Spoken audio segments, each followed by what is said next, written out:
여러분 안녕하세요. 자, 오늘은 지난 시간에 뒤를 이어서 이제는 프린트 15페이지에 해당되는 그 교과서 36, 37페이지에 해당되는 삼국시대 때의 종교와 학문과 관련된 내용에 대해서 우리가 한번 살펴보도록 하겠습니다. 지난 시간까지는 우리가 삼국시대 때의 정치와 그 다음에 사회에 대해서 살펴봤었죠. 이번엔 그 문화와 그 다음에 그 이후에 계속해서 이제 그 배회 교류라든가 이런 부분에 대해서 살펴볼 테니까요. 지금부터 우리가 구체적인 그때 당시의 사람들의 삶의 모습에 대해서 상상을 하면서 보도록 해보는 시간을 갖도록 하겠습니다. 자, 지금부터 시작하도록 할게요.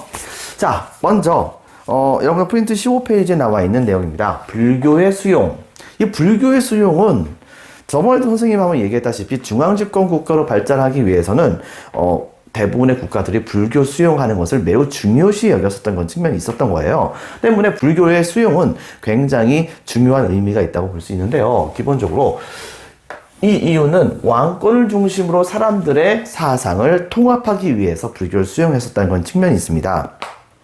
왜냐하면 기존의 종교들의 경우에는 시조신을 모시는 그런 형태의 신앙이었었는데 정복국가의 바로 시조신을 정복을 당했었던 백성들이 믿기는 분명히 어려운 것이 있었겠죠. 자, 그런데 불교 같은 경우에는 보편적인 진리, 그 다음에 모든 사람들이 수긍할 수 있는 그런 식의 이야기 같은 것을 이야기하는 것이 있었기 때문에 정복을 당했었던 백성들의 경우에도 이런 부분에 대해서 굉장히 좋게 생각했었던 것이 있었단 말입니다. 제일 중요한 것은 백성들에게 그렇게 다가가기 쉬웠었던 불교가 백성들이 실제로 다 믿게 된다고 한다면 나중에 국왕이 불교를 지원해 준다고 했었을 때 불교 신자인 전 백성들은 왕을 어떻게 생각을 하겠습니까? 당연히 위대하고 좋게 생각하는 것이 있겠죠. 바로 그런 측면이 있었기 때문에 국왕은 바로 불교를 통해 가지고서 백성들의 사상을 하나로 모으려고 하는 모습이 있었던 것입니다. 자, 그런데 이제 문제는 뭐냐면 이왕이면요, 국왕이 백성들이 믿고 있는 불교라고 하는 종교에 사실상 신이라 볼 수 있는 존재가 누구예요? 사실 불교는 신이라고 하는 것이 딱히 있다고 얘기할 수는 없지만 부처는 신이 아니죠? 그런데 바로 그 존재가 바로 부처잖아요, 여러분들. 자, 그러다 보니까 이때 당시에 국왕은 자기도 지금 불교가 이해가 안 됐는데 백성들에게 불교를 전파하고 싶은 마음이 있었던 거예요. 그러다 보니까 백성들의 믿는 신이 바로 국왕이다 라고 백성들에게 이야기할 수 있다고 한다면 왕권이 그만큼 많이 올라갈 거 아니겠습니까? 그러다 보니까 초보적인 이해 단계에서 바로 스스로 백성들에게 너희들은 불교를 믿고 있다. 그런데 나는 바로 그 불교의 우두머리라 볼 수 있는 부처다. 뭐 이런 식으로 얘기를 했던 거예요. 즉 이른바 왕이 곧 부처다 라고 하는 사상이 초보적인 그런 불교에 대한 이해 때문에 이런 식의 사상이 처음에는 등장했다 볼 수 있는 것이겠죠. 이른바 왕즉불 사상이 이때 당시에는 많이 퍼져나갔었던 측면이 있었습니다. 그리고 또 한 가지, 이 불교 같은 경우에는 기본적으로 봤을 때 불교가 국가를 보호해준다고 하는 그런 기본적인 생각이 있었어요. 이른바 호국불교라고 하는 것이 있었거든요. 당연히 백성들이 불교를 많이 믿는 이유 중에 하나가 바로 뭐냐면은 국가를 부처님이 보호해주신다 이렇게 생각했던 것이기 때문에 이거 또 다른 측면으로 생각한다고 한다면 왕실의 입장에서도 부처님이 바로 국가를 보호해 주시는 거라고 생각하는 그런 측면이 있었기 때문에 왕실이 이때 당시에 불교를 적극적으로 보호하는 모습을 보여주게 됩니다. 즉 우리나라의 그런 초창기의 그런 불교의 특징은 처음에는 왕죽불 사상에 해당하는 것이었었는데 이후에는 나중에 이제 우리나라가 조선시대 넘어가서까지도 불교의 대표적인 특징으로 갖고 있었던 그런 우리나라 불교의 특징이 바로 뭐냐? 불교가 나라를 보호한다고 하는 기본적인 사상을 갖고 있었다는 것입니다. 이른바 호국불교. 그렇기 때문에 왕실도 불교를 적극적으로 보호해 주려고 하는 모습이 있었던 것이라 볼 수 있겠죠. 자, 이렇게 되다 보니까 여러분 한번 생각해 보세요. 백성들이 다가가기도 쉬운 게 바로 불교예요. 그 다음에 또 한 가지, 바로 백성들이 그래서 불교를 많이 믿게 된다고 한다면 백성들이 사상이 하나로 통합될 수 있습니다. 그리고 이 불교를 왕실이 지원해 준다고 한다면 그것만큼 백성들의 지지 때문에 국왕의 권력이 굉장히 세진다고도 볼 수 있는 것이겠죠. 그러다 보니까 나중에 왕실 입장에서도 또한 이 호국불교적인 성향 때문에 부처님이 바로 국가를 보호해 준다라고 하는 생각이 분명히 있기도 했어서 그래서 이것 때문에 왕실도 백성들도 전부 다 불교를 숭배합니다. 당연히 그러다 보니까 불교가 아예 국가의 종교처럼 자리를 잡게 되는 모습을 볼 수가 있겠죠.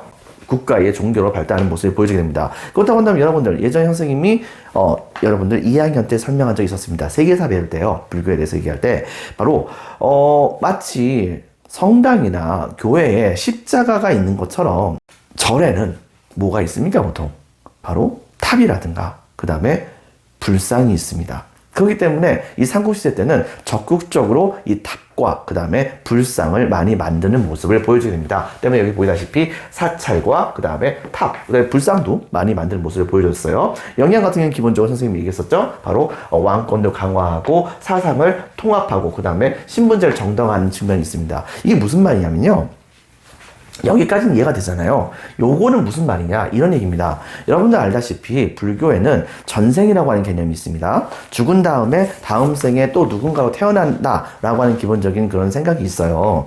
그런데 문제는 뭐냐면 이런 식의 생각이 있었던 겁니다. 즉 예를 들면 이번 생에 살고 있는 사람이, 불교를 믿고 있는 사람이 바로 굉장히 착한 일을 많이 해요. 많이 하게 된다고 한다면 다음 생에 태어날 때는 지금의 생애보다도 좀 더 높은 신분으로 태어날 수 있다. 좀 더 좋은 환경에서 태어날 수 있다라고 하는 관념이 있습니다. 그리고 반대로 현생에서 나쁜 짓을 많이 하면요. 다음 생에는 바로 그보다 나쁜 상황으로, 즉 예를 들면 귀족이었는데 이번 생에서는 나쁜 짓을 많이 하잖아요. 그럼 다음 생에서는 노비로 태어나거나 평민으로 태어나거나 이런 식의 모습을 보여주는 거예요. 심지어는 인간으로서 도대체 제대로 된 그런 일을 하지 않았다고 얘기할 수 있을 정도로 엄청나게 나쁜 짓을 많이 하잖아요. 그런 사람의 경우에는 가축이나 심지어는 벌레로도 태어날 수 있는 겁니다. 여러분들. 하지만 반대로 현생에서 지금 삶에서 착한 일을 많이 하잖아요. 많이 하게 되면 다음 생에서는 바로 그보다 훨씬 더 좋은 환경에서 태어날 수 있는 사람으로 태어날 수 있다 볼 수 있으니, 바로 예를 들면은 현생에 노비였지만 남을 위해서 잘 살고 자비도 잘 베풀고 이렇게 하게 된다고 한다면 바로 다음 생에 태어날 때는 귀족이라든가 너무 많이 베풀게 된다고 한다면 왕까지도 될 수 있다라고 얘기하는 것이 바로 이 불교의 이론이에요. 근데 이거 뒤집어 얘기하면 무슨 말이냐? 여러분들, 바로 지금 현재 귀족이라든가 지금 현재 왕은 전생에 뭐 했다는 얘기입니까? 바로 착한 일을 굉장히 많이 했기 때문에 바로 귀족이 된 거고 왕이 된 것이라 볼 수 있겠죠. 착한 일을 많이 했기 때문에 귀족이 된 거나 왕이 된 것이니까 당연히 모든 사람들은 바로 그렇게 착한 행동을 했었던 왕이나 귀족을 본받아서 다음 생에 자기도 귀족이나 왕으로 태어나려고 해야 될 거 아니에요. 그러다 보니까 많은 사람들이 전부 다 귀족이라든가 혹은 왕을 많이 따르려고 하는 노력을 하겠죠. 자연스럽게 신분제가 정당화되는 거 아니겠습니까? 여러분들, 원래 불교 정신은 이런 게 없었었는데 이것이 동아시아 쪽으로 넘어오게 되면서 이런 식의 사상이 있게 되었던 것입니다. 이런 측면 여러분들이 같이 생각을 해주세요. 자, 그 다음에 불교 예술에서는요, 바로 사원이 있습니다. 즉 이때부터는요, 여러분들 예전에도 선생님 한번 설명한 적이 있었습니다. 기본적으로 국왕이 자신의 권력을 당장 백성들 앞에서 현실감 있게 확 하고 보여줄 수 있는 가장 좋은 방법이 무엇일까요? 여러 가지 방법이 있겠지만 그 중에서 제일 좋은 방법이 바로 무엇이냐면 바로 국민들 앞에 엄청나게 거대한 건축물을 짓는 것입니다. 여러분 생각해보세요. 엄청나게 거대한 건축물을 짓게 된다고 한다면 그 건축물을 보는 모든 국민들은 이걸 딱 보는 순간 딴 건 몰라도 우리 왕이 이걸 만들었지 라는 식의 생각을 갖지 않겠습니까? 그렇다고 한다면 이 대단한 것을 만들었다고? 그렇다고 한다면 우리 왕 정말 대단하네, 뭐 이런 식의 생각을 갖게 만들었던 것이에요. 자, 그렇기 때문에 삼국통일하기 직전에 바로 신라의 최고의 전성기를 구가하게 만들었던 진흥왕, 이때 당시 이 진흥왕은 바로 황룡사라고 하는 그런 절을 만들었습니다. 지금 터밖에 안 남았죠. 황룡사 구축 목탑이 거기서 있었죠. 이번에는 이제 백제 성왕 이후에 백제에 또 한 번의 중흥을 이끌어 나가게 되는 그런 왕이 있었습니다. 바로 백제 무왕이 있었거든요. 이 백제 무왕 같은 경우에 바로 미륵사라고 하는 절을 지었습니다. 미륵사지 석탑 같은 것이 바로 거기에 위치하기도 했죠. 지금은 물론 터밖에 남진 않았지만요.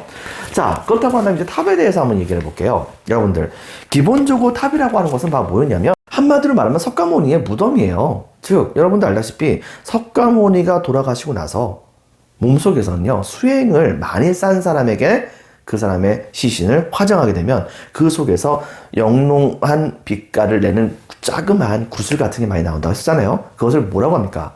바로 사리라고 하죠, 여러분들. 근데 석가모니는 이 사리가 여러 가마니가 나왔답니다. 어떻게 그게 가능한지 모르겠지만 그랬는데, 이런 석가모니의 사리를 바로 불교가 전파가 많이 되고 나서부터는 각 지역에 이 석가모니의 사리를 일부씩을 조금씩 쪼개거나 이렇게 가져가가지고서 바로 탑을 세운 다음에 그다음에 그 안에다가 모셨던 겁니다. 인도말로 이 탑은 스투파라고 얘기하고, 이 스투파라는 뜻은 곧 무덤을 말하는 것이니, 즉 절에 있는 탑들은 전부 다 알고 보면 석가모니 부처님의 고타마시타라타죠, 바로 진짜 무덤이었던 겁니다. 물론 지금 현재는 사리가 많이 없는 경우가 많이 있긴 하지만요, 여러분들. 그러다 보니까 우리나라에서도 불교를 많이 믿게 되면서, 그러면서 많은 양에 해당하는 그런 부처님의 사리 같은 것을 실제로 갖고 오기도 했었고, 그런 것들을 바로 사원에서 모시기도 했는데요. 근데 초창기에 바로 이러한 스투파, 즉 탑은 중국 쪽으로 넘어오면서 중국에서 석가모니의 사리를 모시기 위해서 탑을 많이 세웠는데, 초창기에 그 재료의 상당수가 뭐였냐면은 바로 나무였었습니다. 그렇기 때문에 우리나라도 초창기에는 나무로 탑을 많이 만들었던 것 같아요. 근데 이제 문제가 뭐가 생기게 되냐면, 우리나라에 생각보다 나무가 그렇게 많지 않습니다. 중국만큼 그렇게 울창하지가 않아요. 대신에 우리나라는 뭐가 많느냐? 예전에 선생님이 설명한 적 있었잖아요. 우리나라는 바로 돌의 민족입니다. 때문에 여러분들, 우리나라 사람들은 점차 돌을 바로 사용해가지고서 탑을 만드는 경우가 많아지게 되었고, 우리나라 안에서 바로 이런 돌로 만든 탑이 대세가 되었다라고 얘기할 수가 있는 것이겠죠. 이후에 우리나라에서 전쟁이 많이 벌어졌잖아요. 그러다 보니까는 외국의 군대가 들어와가지고서 우리나라에서 전쟁을 많이 벌이는 과정 중에서, 혹은 내전 중에서 우리나라의 많은 탑들이 많이 불타버렸고, 그렇게 하다 보니까 불타지 않은 탑, 즉 석탑이 많이 지금까지도 남게 되었던 것입니다. 당연히 초창기의 석탑은 바로 이러한 목탑의 형식을 많이 본땄었어요. 왜? 처음엔 돌로 탑을 만드는 방식은 잘 몰랐었으니까. 대표적인 그런 사례가 바로 이 미륵사에서 만들어졌던 미륵사지 석탑이라고 하는 겁니다. 이 석탑의 양식 자체가 바로 목탑의 형태를 많이 본딴 것이었어요. 여러분 교과서에 없지만 프린트에 보면 프린트 15페이지 있거든요. 원래 이 미륵사지 석탑은요, 여러분들 어떤 식이었냐면, 자, 땅이 있으면 여기에서 탑을 만들어요. 자, 탑을 만드는데 문제는 뭐냐? 이 탑이 조선시대인가 그때쯤에 이 근처에 번개가 내렸대요. 여러분들, 번개가 내려가지고서 갑작스럽게 탑의 반을 날려버린 거예요, 여러분들. 자, 이렇게 되다 보니까는 사실상 거의 엄청나게 손상이 된 상태에서 탑 여러 개 중에서 딱 하나만, 세 개의 탑 중에서 딱 하나만 남아있었던 상태고, 나머지는 다 부서졌던 상태였었는데, 일제시대 때 탑을 복원해야겠었던 일제의 그런 학자들이 어떻게 했냐면, 여기를 그냥 시멘트로 발라버렸어요, 여러분들. 자, 이것을 시멘트로 발라버리니까 이런 형태로 만들어버린 거예요, 여러분들. 자, 선생님, 이런 형태가 프린트에 나와 있지 않는데요? 사실 여러분들, 바로 이 부분이 남아있는 부분만 골라서 찍은 겁니다. 이 뒷부분은 현재 찍어놓은 상태가 아니었던 거예요. 근데 최근에 들어와가지고서 이 미륵사지 석탑을 원래 원형대로 복원해야 된다 라고 얘기해가지고서 일부분의 경우에는 약간 보강 작업을 하면서 바로 최근에 들어와서 이 미륵사지 석탑이 사실상 이제 복원이 완성이 된 모습을 보여주기도 했었습니다. 이런 측면 여러분 같이 기억을 해주세요. 바로 이런 미륵사지 석탑은 사실은 목탑의 형식을 본땄던 것이다. 하지만 돌도 돌만의 매력이 있는 거 아니겠습니까? 자, 그러다 보니까 나중에 가서는 이 돌을 이용해 가지고서 여러 가지 석탑 같은 것을 많이 만들기도 합니다. 여기 보다시피 정림사지 5층 석탑, 여러분들 프린트 15페이지 오른쪽에 보면 정림사지 5층 석탑 보이죠? 충남 부여에 있었습니다. 자, 부여 어느 나라의 수도였을까요? 바로 백제였었죠. 백제에서도 몇 번째? 바로 세 번째 수도가 바로 이 부여였습니다. 당연히 왕실에서 주도로 해서 만든 석탑이라고 볼 수 있지 않을까요? 수도에 있었던 절이니까. 여러분들, 이런 거 우리 한번 생각을 해보기 바라고요. 그 다음에 신라의 선덕여왕 때는 바로 이 황룡사 9층 목탑이라고 하는 것을 만들었습니다. 여러분 한번 생각해 보세요. 이 황룡사 9층 목탑이 얼마나 컸겠습니까? 지금 따지면 사실상 여기에 9층이니까 이 층수 하나하나가 현재 우리가 알고 있는 바로 아파트 층수 비슷하다고 생각하면 돼요. 그거보다 더 크면 컸지 절대 작은 건 아니란 말입니다, 여러분들. 자, 그렇긴 한데 요거의 경우에는 지금 현재 남아있지 않습니다. 왜? 바로 고려시대 때에 몽골족이 쳐들어왔었고, 이 몽골족은 우리나라 전체를 쑥대밭으로 만들다가 경주까지 가가지고서 이 목탑을 보고서 홀라당 불태워버렸어요. 정말도 안타깝게 돼요. 그래서 지금 현재 여러분의 경주에 가게 되면은 이 황룡사 구축 목탑을 본따서 만든 호텔 같은 거 뭐 이런 거가 있긴 해요. 자, 근데 그거 말고는 지금 현재 그 터만 남아있다라는 것만 우리가 생각을 해볼 필요가 있겠네요. 자, 이런 측면을 같이 기억해 주기 바라고요. 예전에 선생님이 한번 그런 얘기한 적 있었죠. 우리나라 사람들은 전부 다 도래민족이라고. 무슨 말이냐? 분황사 석탑은요, 여타 기존에 있었던 여러 가지 석탑 중에서 좀 모양이 독특한 그런 형태의 탑입니다. 자, 프린트 15페이지 왼쪽에 보면, 거기에 보면은 분황사 석탑이라고 하는 것이 있어요. 근데 이 분황사 석탑은 중국 쪽에서 이때 당시에는 바로 벽돌로 석탑을 많이 만드는 경우가 많았었습니다. 그런데 이제 문제가 뭐가 있었냐면, 이 우리나라 사람들이 벽돌을 잘 이용할 줄 몰랐어요. 이러다 보니까 우리나라 사람들은 도래민족이라고 했었잖아요. 근데 벽돌 이거 왠지 좀 마음에 안 들어요. 자, 그래가지고서 어떻게 할까 고민하다가 나중에 뭐를 해버렸냐면 바로 아예 돌을 중국 걸 좀 따라하고 싶으니까 일반적인 돌을 벽돌 모양으로 자릅니다. 벽돌 모양으로 돌을 잘라가지고서 그것을 모아가지고서 만든 게 바로 이 분황사 석탑입니다. 자, 우리나라가 얼마나 돌을 사랑했는지 여러분 이제 알겠죠? 어쨌든 간에 바로 이런 형태로 분황사 석탑이 있었습니다. 자, 이번에는 불상에 대해서 이야기를 하도록 할게요. 여러분들, 이 불상의 경우에는요, 기본적으로 삼국 모두가 고유의 특징이 있는 것이 사실이긴 합니다. 예를 들면은 백제 같은 경우에는 온화하고 세련되고 뭐 이런 식의 모습을 갖춘 것이 있었고, 고구려 같은 경우에는 그 모습만 딱 봤을 때 강건한 그런 기상이라든가 대륙적인 기상 뭐 이런 것이 나타난 것이 있어요. 뭐 신라 같은 경우에 약간 좀 토속적인 그런 모습을 보여주는 것도 분명히 있었었죠. 자, 그런데 여기서 어쨌든 간에 희한하게도 삼국 모두 다 공통적으로 만들었었던 주된 불상이 있었습니다. 그게 뭔지 아세요? 바로 미륵보살 반가 사유상입니다. 이거에 대해서 선생님이 좀 설명이 좀 필요하겠네요. 자, 선생님 보세요. 자, 조수.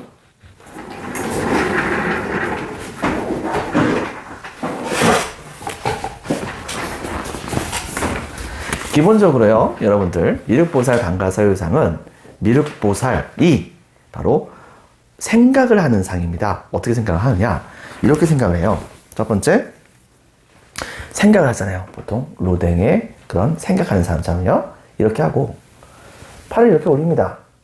그 다음에 여러분들은 잘 안 보이겠지만 다리를 꼬아요. 다리를 꼬은 상태에서 이렇게 있는 그런 모습. 여러분들, 바로 그 모습이 바로 미륵보살 반가 사유상입니다. 즉 미륵보살이 반만 가부좌를 튼 채. 이 가부좌가 바로 뭐냐면 책상다리 하는 것을 가부좌라고 합니다. 그리고 사유상, 생각하는 모습. 무슨 말인지 알겠습니까, 여러분들? 바로 그런 형태의 반가 사유상을 많이 만들었었습니다. 왜 그때 당시에 이 사람들은 반가 사유상을 많이 만들었을까요? 자, 이제 다시 정상으로 돌아가겠습니다. 조수. 조수.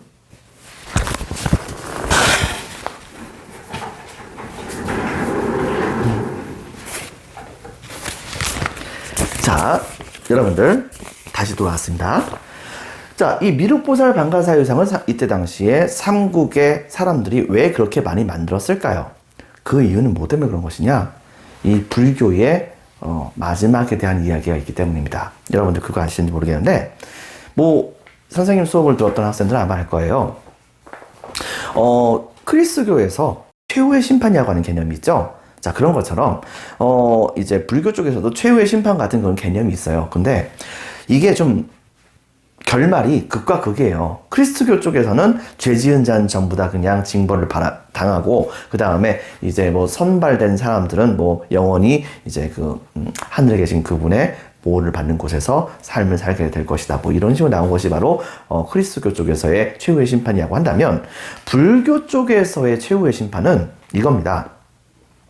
바로 석가모니의 제자 중에서 한 명이었던 사람으로, 이 사람은 이른바 미륵보살이라고 하는 사람이 있었다는 거예요. 왜 이제 미륵보살이라고 하냐면 아직까지 부처님이 되기 직전의 사람을 보통 보살이라고 해요. 그러니까 이 미륵보살은 부처님이 되기 전까지 일부러 보살을 하는 겁니다. 왜? 이미 보살의 단계를 뛰어넘어서 부처가 될 수 있는 상황이었음에도 불구하고 보살이 안 됐던 가장 큰 이유가 뭐 때문에 그런 거냐면, 이 세상에는 모든 사람들 너무나도 사랑이기 때문에 그 사람들 전부 다 싹 다 모아가지고서 구원을 해주고 싶은 거예요. 근데 구원이 안 되잖아요. 그러니까 자기가 계속해서 수양을 쌓으면서 공덕을 쌓고 바로 그 공덕을 대가로 지불해서 바로 많은 이 세상에 있는 인간뿐만이 아니고 모든 생물들 하나하나 전부 다를 바로 열반의 세계로 올려놓기 위한 노력을 하는 존재가 바로 이 미륵보살이라고 하는 것입니다. 여러분들. 그러니까 결과적으로는요, 그렇게 하게 되면 모든 사람이 전부 다 구원을 받는 거잖아요. 여러분들, 당장 먹을 것이 없고 전쟁터에서 맨날 죽고 그 다음에 처자식이 굶어 죽어가고 있는 백성들의 입장에서 봤을 때, 노비로 전락하고 있는 그런 상황에서의 백성들의 입장에서 봤을 때 이런 미륵보살의 이야기가 얼마나 구원처럼 느껴지겠습니까? 때문에 이때 당시에 많은 사람들은 바로 지금 살고 있는 이 삶이 지옥이라고 생각했던 겁니다. 그래서 바로 이런 지옥에서부터 벗어나서 천국으로 가기를 원하는, 열반의 세계로 가기를 원하는 백성들의 마음이 그대로 표현된 것이라 볼 수 있겠습니다. 다만 문제가 있어요. 바로 이 미륵보살의 경우에는 언제 모든 사람들을 한꺼번에 구원해준다고 얘기를 하냐면 56억 9천만 년 후에 이 땅에 다시 태어나서, 그래서 그동안 쌓아놨던 모든 공덕을 다 이용해서 이 세상에 있는 모든 생물들을 한꺼번에 구원해준다고 합니다. 문제는요, 56억 9천만 년이에요. 그 시대가 언제 옵니까? 여러분들. 그렇기 때문에 백성들은 이때 당시에 56억 9천만 년을 기다리지 않고 지금 당장 미륵보살께서 와주시길 바란다고 열심히 빌었던 거예요.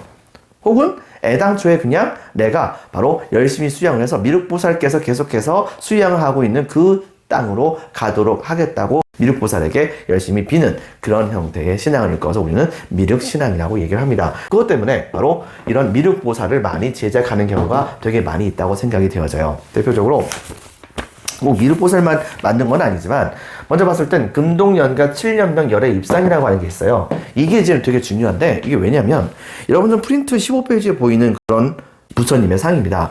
이것은 뭐냐면 우리나라에서 신라 지역에서 발견된 고구려의 불상입니다. 여러분들, 고구려의 불상이 우리나라에서 발견되기가 좀 힘들거든요. 왜? 바로 여러분들 알다시피 고구려의 상당수의 영역은 지금 현재 북한의 영역에 있잖아요. 이러다 보니까 우리나라에서는 고구려의 유물, 유적 뭐 이런 것을 보기가 좀 힘들어요. 자, 그렇긴 한데 불상 중에서 거의 유일하게 금동 연가 7년명 열의 입상이 발견돼 가지고 있다라고 하는 것을 여러분들이 꼭 알아주면 좋을 것 같다는 생각이 듭니다. 그 다음에 또 한 가지, 이 서산 용현이 마의 열의 삼존상, 이거 같은 경우는요, 선생님이 운 좋게 딱 한번 보러 간 적이 있었어요. 이게 어떤지 아세요, 여러분들?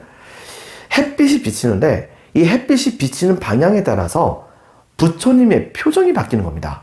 여러분들, 어떤 면에서 본다고 한다면 그냥 무표정으로 그냥 가만히 있는 것 같은데, 햇빛이 좀 옮겨가게 되면 이상하게 부처님의 입꼬리가 살짝 올라가고, 어떤 경우에는 그냥 가만히 있고, 이런 식의 바로 표정의 변화를 보여주는 그런 형태의 이런 마야열의 삼존상이라고 하는 불상이 있게 됩니다. 여러분들 프린트 15페이지 역시 나와 있기도 하죠. 물론 교과서에도 나와 있습니다. 이거 같이 기억을 해주시고요. 경주 지역의 배동에도 석조열의 삼존상이라고 하는 것이 있습니다. 그리고 그 외에도 기타 미륵보살 반가상들이 많이 제작되었다 볼 수 있겠죠. 자, 이제 불교에 대해서 다 얘기했습니다. 이번엔 도교에 대해서 얘기를 할게요. 자, 도교의 경우에는요, 기본적으로 봤을 때 이게 이제 솔직히 말하면은 중국에서부터 넘어오기 시작을 했다고 볼 수 있어요. 이거의 경우는, 이 도교라고 하는 것은요, 기본적으로 추구하는 사항이 바로 뭐냐면 신선사상입니다. 산속에 들어가서 자연과 함께 하면서 영원히 불멸한 삶을 누리자, 뭐 이런 식의 생각이 있던 것이에요. 자, 그러다 보니까 기본적으로는 신선사상이 기본이 되고 불로장생 이런 것을 추구했다 볼 수 있겠죠. 진시황도 그런 형태의 불로장생 같은 것을 추구했던 것이 있지 않겠습니까? 자, 어쨌든 그 외에도 산천을 숭배하는 그런 모습들 같은 것은 이 도교의 대표적인 특징입니다. 근데 이런 것들이 우리나라에 수용돼서 어느 정도 전파가 됐었던 그런 모습들이 분명히 있었어요. 기본적으로 고구려 같은 경우에는 보통은 이제 그 당나라 때쯤에 많이 본격적으로 들어오기 시작했다고 얘기를 하는데, 이건 고구려뿐만이 아니고 백제도 마찬가지로 이 도교를 많이 수용하는 경우가 있었습니다. 자, 그래서 먼저 그 내용을 보면은, 첫 번째, 중국에서 많이 수용을 했었고요. 그 다음에 자연 속에서의 삶과, 그 다음에 지금 삶이 행복하니까 영원하기를 바라는 그런 사람들이 있을 거 아니겠습니까? 누구겠어요, 계층이? 천민일까요? 아니면 귀족일까요? 당연히 귀족이겠죠. 그러다 보니까 자연스럽게 이 도교의 경우에는 귀족들이 중심이 돼가지고서 이러한 도교를 숭배하려는 모습을 많이 보여줬던 것입니다. 자, 대표적인 그 사례로 나타나는 것이 바로 백제금동대학로예요. 여러분들은 프린트 6페이지에 나와 있는데 여기에서 한 가지 우리가 볼 것이 있습니다. 바로 뭐냐면 이 백제금동대학로의 맨 꼭대기에 있는 그런 봉황과 그 다음에 맨 밑에 있는 존재들이 있는데 여기 프린트에도 나와 있고 교과서에 나와 있듯이 맨 위에 있는 것은 바로 봉황입니다. 그리고 가운데는 바로 이상적인 그런 세계를 말을 해요. 그 다음에 또 한 가지 가장 밑에 그 세계를 떠받치는 존재가 누구냐면 바로 용으로 이것을 그려놨습니다. 그리고 그 산 사이에는 뭔가 이제 뾰족뾰족 돼 있는데 그게 전부 다가 산을 의미하고 그 안에서 뭐 스님 같은 분들이 거기서 악기를 연주하거나와 같은 여러 가지 활동을 하는 모습을 다 하나같이 다 세세하게 그려놓은 형태의 바로 향로가 바로 이 백제금동대학로라고 볼 수 있어요. 실제 크기는 한 요 정도 크기가 됐다고도 볼 수가 있습니다. 생각보다 좀 많이 크다 볼 수 있겠죠. 근데 여기에서 되게 독특한 것 중에 하나가 이 봉황은 입에다가 알을 같은 것을 물고 있어요. 근데 더 웃긴 것은 이 봉황이 발에 잡고 있는 것이 뭐냐면 또 커다란 알이거든요. 그러니까 이걸 가지고서 후대 사람들은 이제 뭐라고 이제 해석을 하냐면 봉황이 지금 현재 물고 있는 그 알은 주몽이 태어난 알을 말하는 것이고 그 다음에 비록 알에서 태어났단 말이 없긴 하지만 바로 봉황이 잡고 있는 그런 알은 바로 백제의 시조인 운조를 의미하는 것이다 라고 하는 해석을 지금 현재 우리가 하고 있는 상황이기도 합니다. 자, 이거 이외에도 바로 백제 산수무늬 벽돌 같은 것이 유명합니다. 백제 산수무늬 벽돌, 즉 이른바 이거 같은 경우에는 땅바닥이라든가 벽면이라든가 이런 것을 바로 이런 형태로 새겨가지고서 그래서 붙여놓은 것이라 볼 수 있는데 이거 하나하나 보면은 이거 하나하나가 전부 다 작품이에요. 사실상 그 정도로 엄청나게 잘 그려놨거든요. 근데 이게 잘 그린 게 아니고 잘 새겨놓은 거란 말이에요. 그러다 보니까 이 시대 때에 사람들의 그런 실력이 예술을 만드는 그 실력이 얼마나 뛰어난지 우리가 알 수 있고 당으로서 여기에 새겨놨었던 그 내용을 보면은 산수무늬, 즉 산과 그 다음에 물과 계곡 같은 것을 같이 그려놨다. 즉 백제인들이 이때 당시에 산과 물 안에서 계곡 안에서 사는 그런 삶을 꿈꿨다라고 하는 것을 우리가 찾아볼 수가 있는 것입니다. 이런 것들은 불교적인 것보다는 보통 도교적인 것이라고 우리가 생각을 해볼 수가 있겠죠.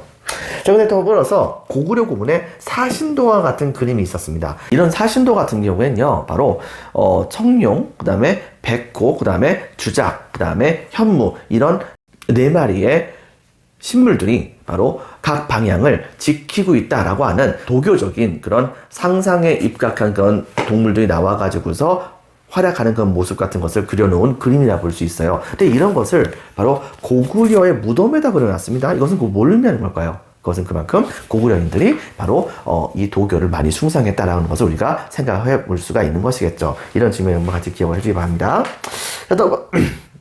더불어서요, 유학 쪽에서는요, 바로 아무래도 여러분들 율령을 선포했잖아요. 율령을 선포했는데 중국의 율령을 배워왔단 말입니다. 중국의 율령이 무엇으로 쓰여 있습니까? 전부 다 한자로 쓰여 있죠. 당연히 고구려, 백제, 신라 전부 다 중국의 율령을 많이 수용을 하다 보니까 당연히 중국의 글자도 많이 알아야겠죠. 더불어서 중국에서 계속적으로 발달하고 있는 그런 율령을 수입해가지고서 국내에다가도 많이 적용시키려고 노력을 해야 될 거 아니에요. 이렇게 하다 보니까는 우리나라도 자연스럽게 바로 고구려, 백제, 신라 할 거 없이 다 같이 지식인 계층들은 전부 다가 한자를 사용했다고 우리가 볼 수가 있겠습니다. 그리고 더불어서 이 율령 자체가 바로 유학을 기반으로 했었던 법체계이기 때문에 율령에 입각해서 국가를 통치하려고 한다면 당연히 유학을 알아야 합니다. 예전에도 선생님이 한번 얘기한 적이 있었지만요. 때문에 혹시 기억날 거예요, 여러분들?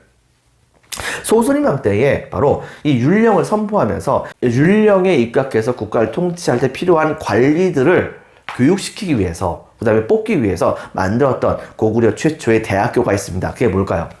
그게 바로 태학이죠. 정확히 얘기하면 바로 고구려 최초의 대학교이자 우리나라에서 기록된 최초의 대학교가 바로 이 태학이었다라고 하는 거 반드시 기억을 해주기 바랍니다. 하지만 고구려는 태학만 있는 것이 아니었습니다. 지방에도 학교가 있었죠. 그것이 바로 뭐냐? 경당이라고 하는, 자, 중앙에는 태학, 그 다음에 지방에는 경당이라는 학교가 있었다는 것을 여러분 같이 기억을 해주기 바랍니다. 자, 그 다음에 여러분들 백제에는 오경박사가 있었답니다. 근데 오경박사는 학교가 아니에요. 그렇다고 한다면 오경박사가 도대체 무엇일까요? 그 문제 한번 내봅시다. 백제에는 과연 대학교가 있었을까요? 여러분들? 바로 추측컨대 아마도 백제에도 대학교가 있을 것이라고 생각이 되어집니다. 왜일까요? 그것은 뭐냐? 바로 이 오경 박사, 즉 유교의 경전을 오경이라고 보통 얘기하거든요. 5개의 경전. 근데 이 박사란 뜻은 그 5개의 경전을 가리키는 교수님이란 뜻이에요. 여러분 한번 생각해 보세요. 교수님이 있는데 교수님이 일하시는 대학교가 없으면 이게 말이 돼요? 당연히 백제에도 대학교가 있을 겁니다. 다만 백제가 대학교를 어떻게 만들었다, 백제 대학교 이름이 무엇이다 라고 하는 기록은 지금까지 전해 내려온 바가 없습니다. 자, 그렇기 때문에 바로 그것을 찾는 것도 여러분들의 몫입니다. 여러분들 숙제 참 많죠. 앞으로 위대한 역사가가 되길 바라요. 꼭 아니어도 상관없지만. 자, 그 다음에 또 한 가지, 신라 같은 경우에는요, 삼국시대 때는 초창기에는 이제 사람들을 가리키는 그런 교육기관이라든가 이런 것들이 전문적으로 있었던 것은 아니었었어요. 그런데 현대 들어서 어떤 일이 있었었냐면 바로 어느 곳에서 어느 사찰인가 그쪽에서 공사를 하고 있는데, 근데 거기에서 뭐 이상한 돌 같은 게 하나 발견된 거예요. 근데 이 돌을 딱 빼서 보니까 그 돌에 희한한 형태로 바로 글자가 써 있었던 겁니다. 근데 희한한 것은 한문의 방식으로 한자가 쓰여진 것이 아니고 우리말 어순으로 한자가 쓰여져 있던 것이었어요. 그래서 이것을 딱 내용을 보니까 내용이 그런 겁니다. 화랑 누구는 천지신명께 구합니다. 바로 우리들은 3년 안에 무슨 책과 무슨 책을 반드시 뗄 것입니다. 만약에 이 책을 떼지 못하게 된다고 한다면 천지신명께 벌을 굉장히 달게 받도록 하겠습니다. 뭐 이런 식의 내용의 글이 쓰여져 있는 거예요. 여러분, 근데 이 글을 작성한 사람이 누구라고 했습니까? 바로 화랑이었던 것이죠. 이른바 신라의 화랑도가 사실상 유학교육을 적극적으로 이 신라의 젊은이들에게 많이 강조했었던 것이다 라고 하는 것을 우리가 생각을 해볼 수가 있겠습니다. 임신성 기석의 기록 중요하다 볼 수 있겠습니다. 역사서 같은 경우에는요, 기본적으로 봤을 때는 다음과 같습니다.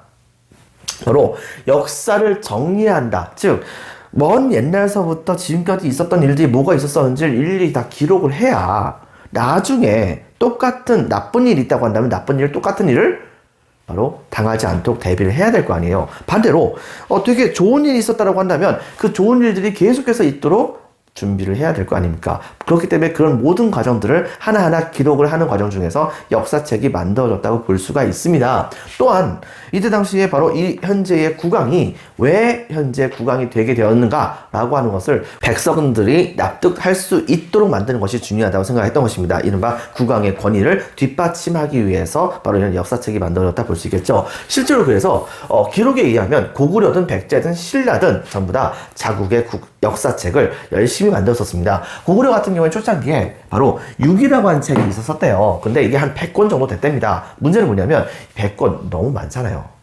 그래가지고서 후대에 가서 교육을 받았었던 이문진이라고 하는 분이 신집이라는 책을 만들었답니다. 그리고 또 한 가지, 백제 같은 경우에는요, 고흥이라고 하는 고흥 박사가 이때 당시에 바로 서기라고 불리는 백제의 역사책을 만들었고요. 신라의 경우에는요, 바로 이사부하고 헷갈리지 마세요. 칠부라고 하는 분이 바로 국사라고 하는 역사책을 만들었습니다. 근데 정말 안타까운 게 뭔지 아세요? 여러분들, 이 책 중에서 단 한 권도 지금까지 남아있는 게 없습니다.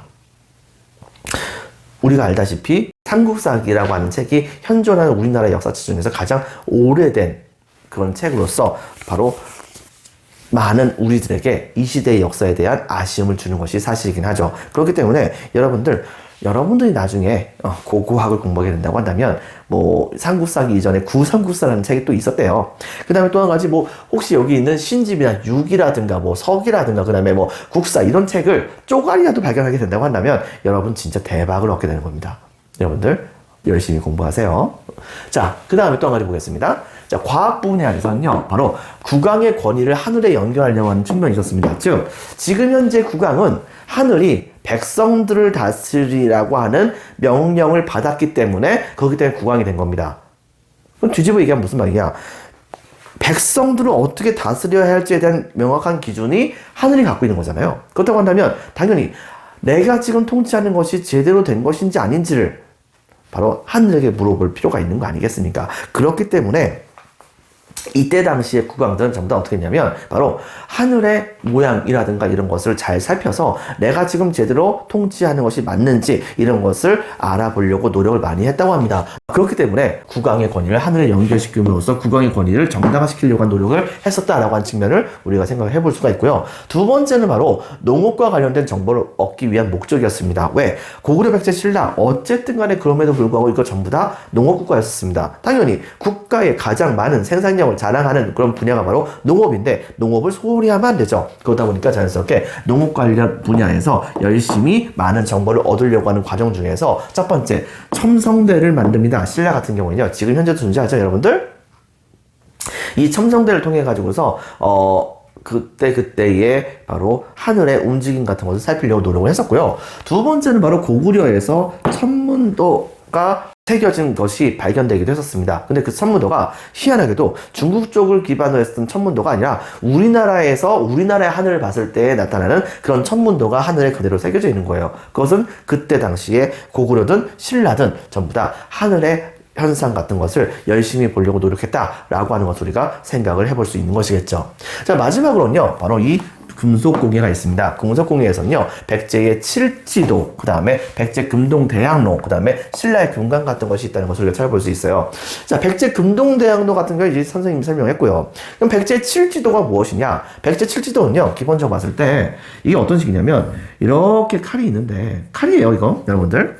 이게 이런 식으로 칼은 칼인데 이 칼이 가지가 났어요. 하나, 둘, 셋, 넷, 다섯, 여섯, 7개의 가지가 난 칼이 일본 쪽에 주어진 것이 있습니다. 이때 당시 일본 같은 경우에는요, 바로 속국인 백제가 일본에 갖다 바쳤다라는 식으로 해석을 하기도 하지만 우리나라 입장에서는요, 바로 이제 좀 완전히 민족주의 사가 쪽에서는 뭐라고 얘기하냐면 오히려 반대였다. 백제가 일본의 국왕에게 너는 그 지역을 다스리는 왕이 되도록 하여라 라고 하면서 하사품을 내려준 것이다 라고 해석을 하는 경우도 있습니다. 지금 현재는 근데 일반적으로 봤을 때는요, 그냥 백제 왕이 일본의 왕에게 선물 준 게 아닌가라고 해석하는 경우도 있죠. 어쨌든 간에 이런 칠지도가 되게 수준 높은 그런 모습을 보여주면서 지금까지도 남아있기도 합니다. 일본 쪽에 현재 남아있죠. 그 다음에 또 한 가지 신라의 금관 같은 경우는요, 바로 이 금관 가지고서 여러 가지 얘기가 많이 있어요. 지금 무슨 말이냐면 정말 먼 옛날 유목세계에서는 이른바 사슴을 숭배하는 그런 신앙 같은 것이 있기도 했었거든요. 근데 일설에 의하면 신라의 김씨, 즉 여러분 중에 저번에 선생님이 한번 얘기한 적 있었지만 김할지의 후손들 어디 김씨입니까? 바로 경주 김씨죠, 여러분들. 이 경주 김씨가 일설에 의하면 바로 북방에서 한나라를 엄청나게 괴롭혔었던 흉노족의 후예라는 말이 있습니다. 그런데 딱 보니까는 이런 신라의 금관이 바로 뭐 하는 곳이었었느냐? 바로 북방 유목민족의 사슴 숭배 사상과 어느 정도 연관성이 있다라고 우리나라 사람들이 해석을 하기도 합니다. 근데 그게 100% 맞는지 우리는 정확히 모르겠으나 어쨌든 간에 이때 당시에 이런 신라의 금관이 바로 신라 최고의 공예품으로서 남아있게 되었다라고 하는 것을 여러분들이 같이 기억을 해주기 바랍니다. 자, 지금부터 여러분들 프린트의 내용을 작성을 해보도록 할게요. 자, 프린트 15페이지에 큰 1번에 삼국의 종교와 학문, 동감 1번 별표 2개 반 불교의 수용. 자, 수용에선 빈칸에 적겠습니다. 왕권을 중심 밑줄, 네, 사상적 통합 밑줄, 그리고 빈칸에 적겠습니다. 왕즉불 사상 박스 칩니다. 이 왕즉불 사상은 왕은 곧 부처란 뜻이죠. 실제로 각국의 왕들은 스스로 자기가 부처님이라고 자청하기도 했었습니다. 그리고 일부 그런 국왕의 경우에는요, 특히 신라 같은 경우에는요, 자기 아들들을 부처님의 가족의 이름으로 전부 다 싹 다 바꾸는 모습을 보여주기도 했었어요. 자, 그런 식으로 해가지고서 바로 자기네 가족이 바로 부처님의 가족이다라는 식으로 백성들을 이제 약간 좀 가르치려고 하는 그런 모습을 보여줬던 것이죠. 확실히 불교에 대한 이해가 많이 떨어졌던 것이 사실이긴 합니다. 자, 그다음에 두 번째 발달에서는요, 동그라미 1번 빈칸에 적겠습니다. 호국불교. 호국불교적 성격 밑줄 동그라미 1번, 동그라미 2번 왕실이 불교를 보호합니다. 동그라미 2번. 동그라미 3번 국가적 종교로 발전했고, 동그라미 4번 각종 사찰. 자, 빈칸에 적겠습니다. 사찰, 과, 그 다음에 빈칸에 적겠습니다. 탑. 을 건립했다는 점. 그 다음에 영양에서는요, 동그라미 1번 왕권 강화, 그리고 동그라미 2번 백성들의 사상적인 통합을 위해서, 그리고 동그라미 3번 신분제, 빈칸에 적혔습니다. 신분제를 정당화하기 위함이었다. 그 다음에 별표 2개. 불교 예술에서는요, 사원에선 동그라미 1번 황룡사의 경우는 누가 만들었다고 했었죠? 여러분들 바로 신라 진흥왕. 그 다음에 동그라미 2번 미륵사의 경우에는 백제 무왕이었습니다. 그리고 탑의 경우에는요, 초기에는 밑줄칩니다. 초기 주로 목탑에다 박스, 그렇지만 점차 빈칸에 읽혔습니다. 석탑 적어주세요. 석탑. 자, 그 다음에 또 한 가지 동그라미 1번 다시 넘버링을 합니다. 대표적인 그런 석탑이 빈칸에 적혔습니다. 미륵사지 석탑, 즉 반이 날아갔었던 그런 석탑이었었죠. 미륵사지 석탑과 그 다음에 또 한 가지 동그라미 2번 정림사지 5층 석탑. 여러분들, 자, 이런 탑이 있었고, 그 다음에 동그라미 3번, 자, 황룡사 9층 목탑. 지금 현재는 없는 겁니다. 빈칸에 적혔습니다. 황룡사 9층 목탑. 그 다음에 동그라미 4번, 분황사 석탑. 자, 이 분황사 석탑 같은 경우에는 바로 벽돌로 만들어졌는데, 사실 벽돌이 아니라 돌을 깎아가지고 벽돌 모양을 만든 다음에, 그 다음에 만든 석탑이기 때문에, 이걸 다른 말로 우리는 뭐라고도 부르냐면, 모전석탑이라고도 합니다. 이런 것을 같이 기억을 해주기 바랍니다.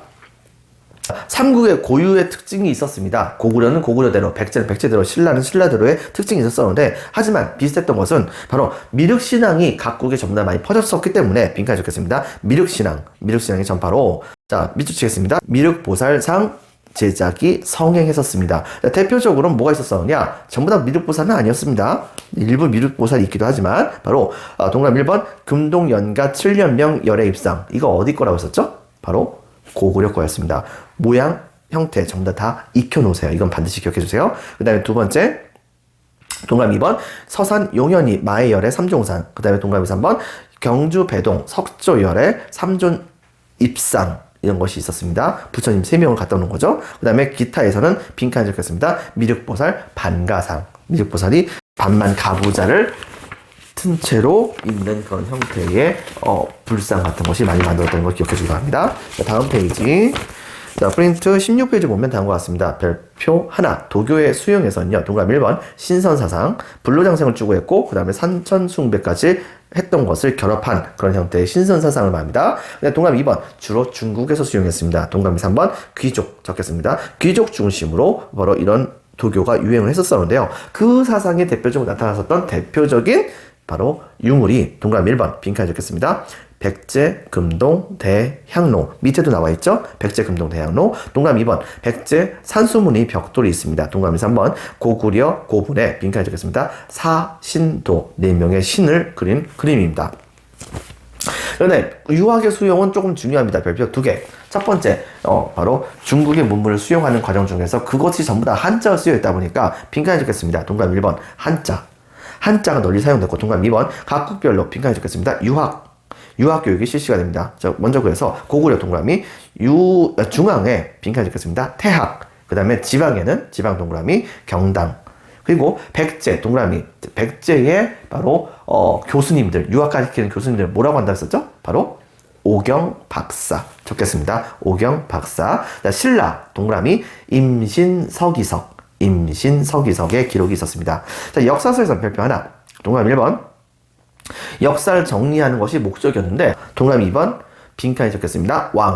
왕의 권위 상승을 위해서 편찬했었다는 점. 대표적으로 고구려의 경우에는 유기라고 하는 책이 100권 있었으나, 나중에 이문진이라고 하는 분이 동그라미 2번 신집이라고 하는 책을 만드셨습니다. 네, 백제 같은 경우는 동그라미 치겠습니다. 바로 서기 고흥이라고 하는 고흥 박사가 이때 당시에 백제 서기라는 책을 만드셨고요. 신라의 경우에는 신라 동그라미 국사입니다. 아주 거칠은 분이시죠. 바로 거칠부 적어주세요, 여러분들. 자, 거칠부. 그렇지만 전부 다 현재 전하지 않고 있다는 점 반드시 기억해주고. 동그라미 6번 과학기술. 자, 과학기술의 경우에는 동그라미 1번 국왕의 권위를 빈칸에 적겠습니다. 국왕의 권위를 하늘과 연결하고, 동그라미 2번 농업, 빈칸에 적혔습니다. 농업에 관련된 정보를 얻기 위함이었다. 그래서 동그라미 3번 바로 첨성대, 빈칸에 적혔습니다. 첨성대, 그리고 고구려의 천문도, 이런 것들이 만들어져서 하늘의 상황 같은 것을 많이 봤었다라고 하는 것을 우리가 생각을 해볼 수 있습니다. 그리고 마지막 동그라미 7번 바로 금속공예입니다. 여기서 대표적인 금속공예품 중에 하나가 동그라미 1번 백제 칠지도, 그 다음에 동그라미 2번 빈칸 적겠습니다. 백제 금동 대향로, 동그라미 3번 신라의 금관이 있었습니다. 자, 여기까지 하도록 할게요. 자, 여러분들 수고 많으셨습니다. 오늘 여기까지 할게요. 감사합니다.